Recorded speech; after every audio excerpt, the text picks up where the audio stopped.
नमस्कार। डिबेट अब तक में एक बार फिर आपका स्वागत है और मैं हूं दर्शपाल गुप्ता। रजौरी सेना के ऊपर हमले के बाद जिसमें हमारे 5 जवान शहीद हो गए थे, अभी तक तलाशी अभियान चल रहा है, लेकिन उन टेररिस्टों का कोई अता पता नहीं चला। 2 दिन पहले सेनाध्यक्ष भी यहां पे आए थे और उसी जगह पे गए थे और जवानों के साथ बातचीत भी की थी और सख्ती से कदम उठाने की बात भी की थी। और आज डिफेंस मिनिस्टर भी आए हैं, वह भी रजौरी में गए हैं उस जगह पे जायजा लेने के लिए। लेकिन सबसे बड़ी बात यह है कि जिस जगह पे यह हादसा हुआ था, उस जगह के इर्द गिर्द जितने गांव हैं, उनमें अधिक से अधिक लोगों को बुलाया गया, पूछताछ की गई, लेकिन अभी तक वो सॉलिड जो चीज कहते हैं ना, वो सामने नहीं है। जो ओवरग्राउंड वर्कर जो है वो मिले नहीं। अगर वो मिले भी हैं तो अभी तक ये नहीं पता चला ये आतंकवादी कहां छुपे हुए हैं। क्या जम्मू कश्मीर में कश्मीर के बाद रजौरी पुंछ टेररिस्टों के लिए या पाकिस्तान आईएसए के लिए एक सीधा रास्ता है जम्मू कश्मीर में डिस्टर्बेंस फैलाने के लिए? ब्रिगेडियर डॉक्टर विजय सागर दीवान आज हमारे साथ है, क्योंकि डिफेंस के बारे में हमेशा इनसे से जानकारी लेते हैं। आज फिर इनसे जानकारी लेंगे कि इस हालात में जम्मू कश्मीर में एक तरफ हम तरक्की, प्रोग्रेस की, हर चीज की बात करते हैं, दूसरी तरफ जम्मू के अंदर ही ये सब कुछ हो रहा है। डॉक्टर साहब, आपका बहुत बहुत स्वागत है। Thank you very much. धन्यवाद आपका, आपने अपने शो पे बुलाया मेरे को। फिर साहब, जिस तरह से हम देख रहे हैं कि 2.5 सालों में 30 जवान शहीद हो गए रजौरी पीर पंजाल एरिया में, इतने कश्मीर में भी नहीं हुए। हालांकि इसको टेररिज्म फ्री इलाका कहा जाता था और कश्मीर में तो बिल्कुल बात ही नहीं हो रही इसके बारे में।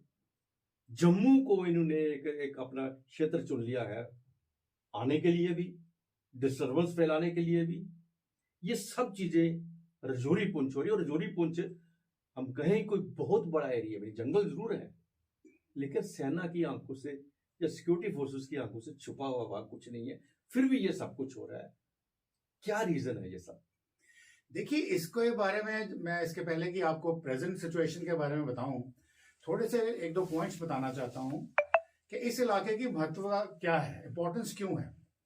जब ये इंसर्जेंसी शुरू हुई है, basically it was infiltration from Pakistan, ISI sponsored, जो आप सब जानते हैं।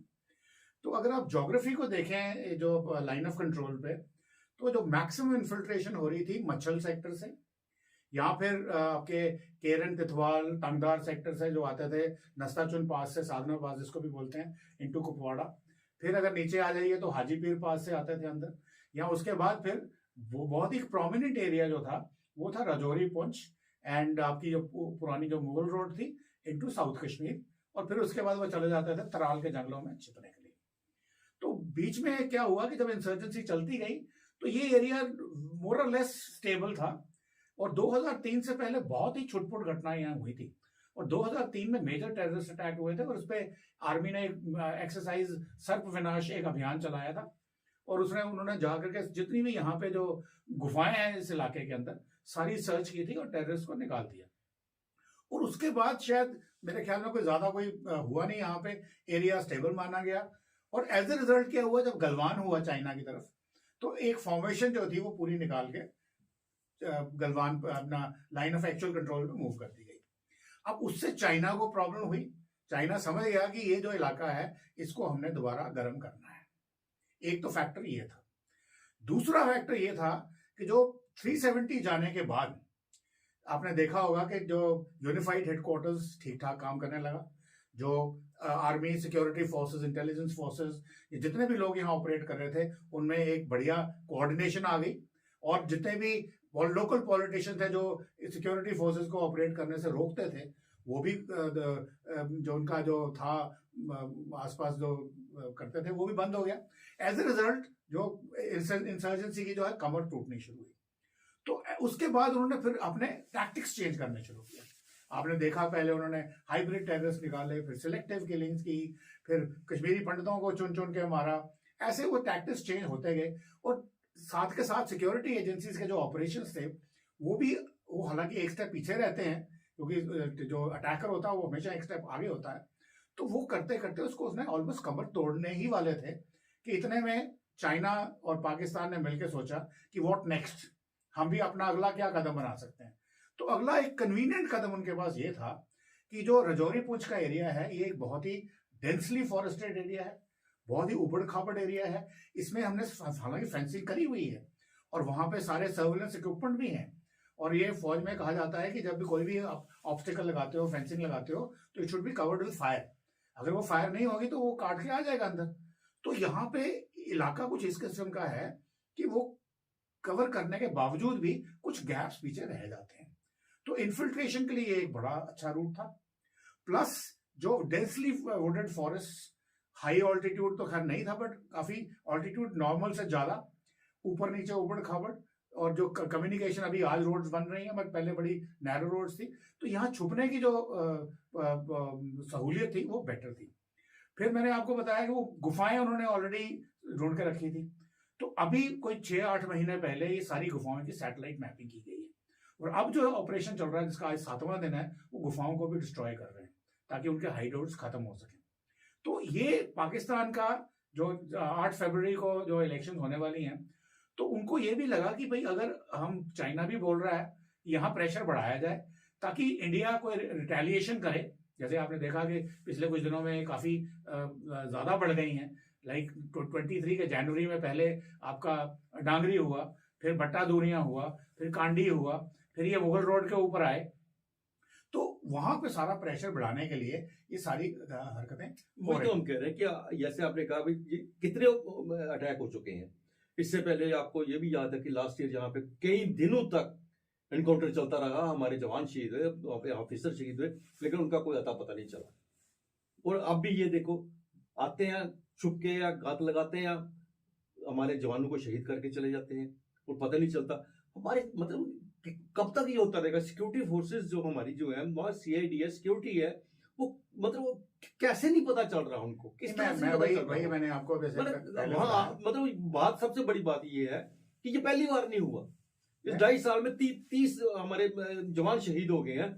उसके एक अटैक होता है तो उसकी सबक दूसरे पे ली जाती है, दूसरा होता है तीसरे पे ली जाती है, लेकिन इतने होने के बावजूद भी हम वहीं के वहीं। नहीं, वही मैं आपको बताया कि वो एक स्टेप आगे रहते हैं। अभी जो उन्होंने मोडस ऑपरेंडी अपनाई है और बड़े सीरियसली अपनाई है, उन्होंने एक तो छुपने की जगह उनके पास आसानी से मिल जाती है, प्लस उन्होंने जो लोकल है उनको सबवर्ट करना शुरू किया है।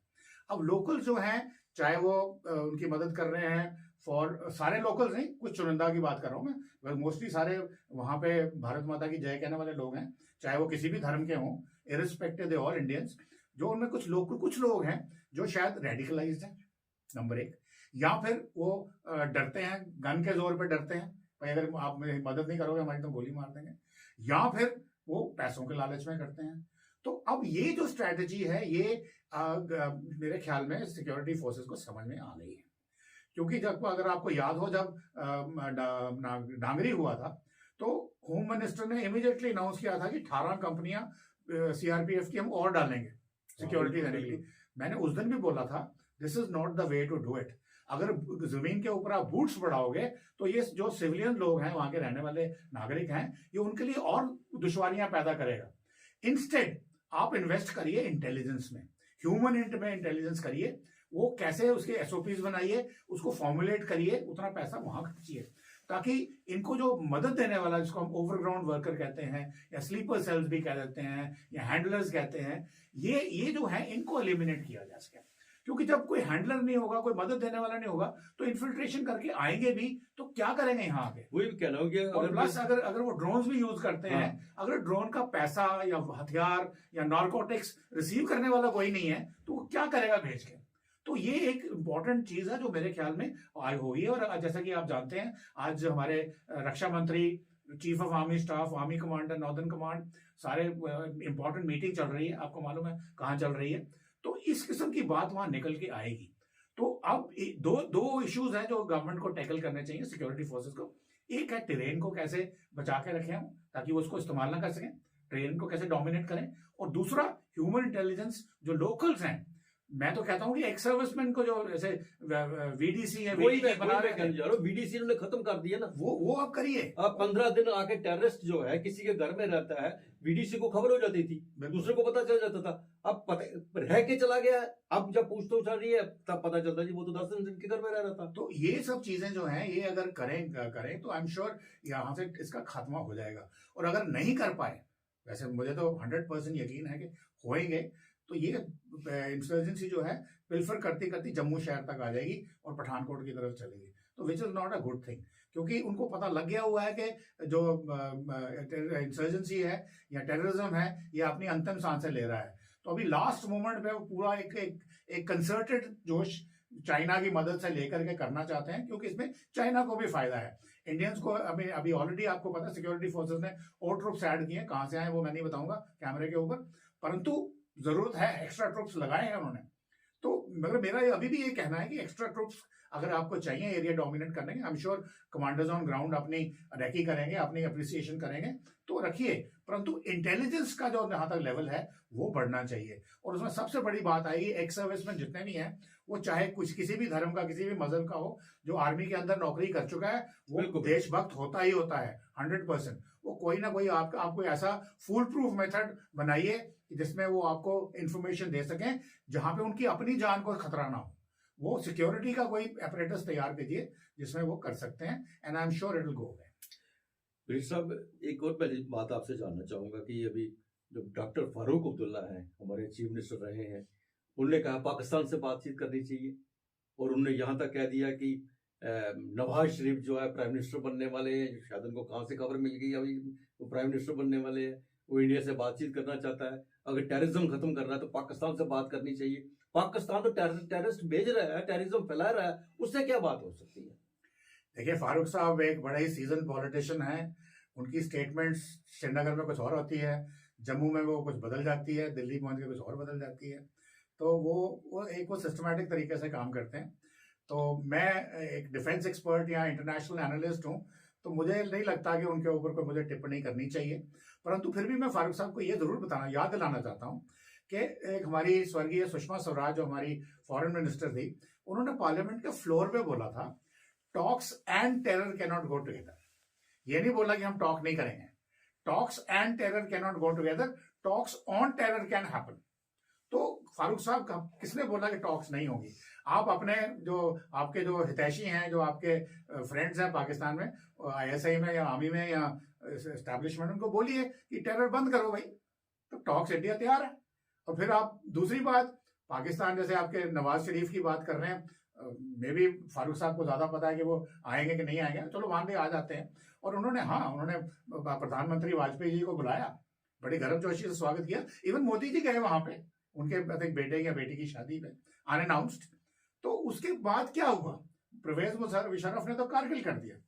तो इस तरह से जब भी कभी कोई अपना नवाज शरीफ या कोई बात करते हैं, तो अल्टीमेटली रिजल्ट है वो टेरर अटैक्स ज्यादा हो जाते हैं। तो इसलिए ये बातें करते समय फारूक साहब को बोलना चाहिए या नहीं बोलना चाहिए, जैसे उन्होंने पार्लियामेंट से निकलता ही बोला था जिस दिन ऑनरेबल सुप्रीम कोर्ट का डिसीजन आया 370 पे कि let J&K go to hell. अब हेल में तो फारूक साहब, हम नागरिक तो ऑलरेडी हेल में ही हैं। आप बैठे हैं बड़े बड़े महलों में सिक्योरिटी के साथ, आप एंजॉय कर रहे हैं, हम तो ऑलरेडी हेल में हैं। अगर अभी आपको ज्वाइन करना है तो आप देख लीजिए। लेकिन इतिहास तो गवाह है पाकिस्तान का, नवाज शरीफ आए जो कोई भी आए सही और सेना के बगैर तो कोई बात ही नहीं कर सकता। वो तो वही बात कर सकता है, तो सेना कहेगी ऐसा ही कहेगी, नवाज शरीफ क्या करेगा? बिल्कुल ऐसा होता है ना कि एक कंट्री को सेना चाहिए होती है। तो इंडिया के पास सेना है, हमारी सेना सबसर्विएंट है पार्लियामेंट को, कॉन्स्टिट्यूशन को।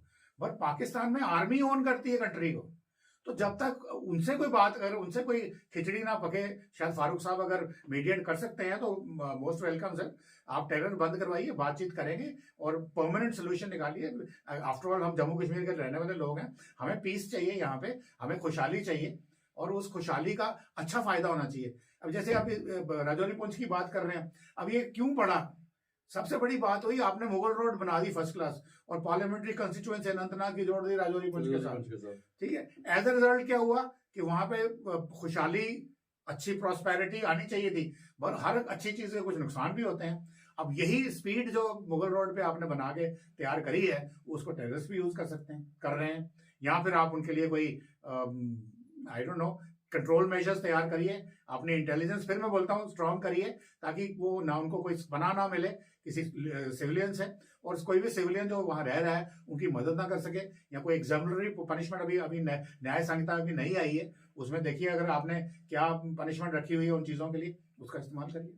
बिल्कुल, आपने जैसा कहा कि टेररिज्म आखिरी अंतिम पड़ाव पे है, खत्म होने को है।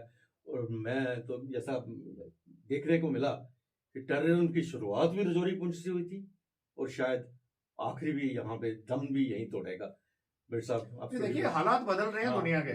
पाकिस्तान के पास बुरा हाल है दुनिया में, उनको ब्लैकलिस्ट तो नहीं, मान लो कि बुरी नजर में आ गए हैं। तो कब तक वो उनके अपने जो शहरी हैं, पहले वो बोल नहीं पाते थे, आज उनके जर्नलिस्ट, आज उनके एमिनेंट इंटेलेक्चुअल्स बोल रहे हैं, और वो अपने आप कंपेयर कर रहे हैं इंडिया के साथ, वो अपने आप को कंपेयर कर रहे हैं बांग्लादेश के साथ।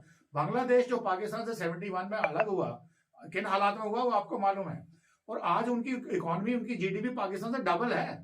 तो वो पाकिस्तानियों को कहीं चुभ रहा है जो उनके मासेस हैं शायद। और पहली बार आर्मी के अगेंस्ट जब उन्होंने अपना इमरान खान साहब की जो एजिटेशन हुई थी, आर्मी हेडक्वार्टर पे हमला, आर्मी कोर कमांडर के घर में हमला, ये चीजें पाकिस्तान ने सोची नहीं थी।